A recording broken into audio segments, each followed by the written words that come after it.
Hello గురు, నేను మీ సినిమా గురు. Global star Ram Charan, Uppena director Buchibabu కాంబినేషన్లో రాబోతున్న RC16 సినిమాలో హీరో రామ్ చరణ్ కబడ్డీ ప్లేయర్గా నటిస్తాడని టాక్ నడిచింది. ప్రజెంట్ ఈ మూవీకి సంబంధించిన ప్రీ ప్రొడక్షన్ వర్క్ అయితే జరుగుతుంది. రామ్ చరణ్ గేమ్ చేంజర్ సినిమాని కంప్లీట్ చేసిన వెంటనే ఈ సినిమా షూటింగ్ అయితే స్టార్ట్ అవుతుందంట. హై బడ్జెట్తో పాన్ ఇండియా రేంజ్లో వస్తున్న ఈ సినిమాలో ఎంతో మంది స్టార్స్ అయితే కీ రోల్స్ ప్లే చేయబోతున్నారు. ఇప్పటికే ఈ సినిమాలో విజయ్ సేతుపతి, శివరాజ్ కుమార్ని ఫైనల్ చేశారు.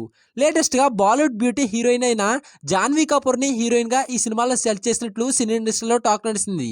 అయితే ఇప్పుడు మరో బాలీవుడ్ హీరోయిన్ కూడా సెలెక్ట్ చేశారని సినీ ఇండస్ట్రీలో టాక్ వచ్చింది. ఈ సినిమాలో నెగిటివ్ షేడ్స్ ఉండే ఒక క్యారెక్టర్ కోసం బాలీవుడ్ స్టార్ హీరో జాన్ అబ్రహాంని తీసుకున్నారని తెలిసింది. ఇందులో అతడి రోల్ ఎంతో డైవర్స్డ్గా ఉంటుందంట.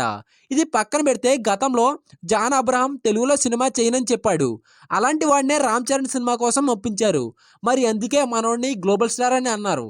ఈ క్రేజీ కాంబినేషన్లో రాబోయే ఈ సినిమా దాదాపు 400 కోట్ల బడ్జెట్తో రాబోతుంది.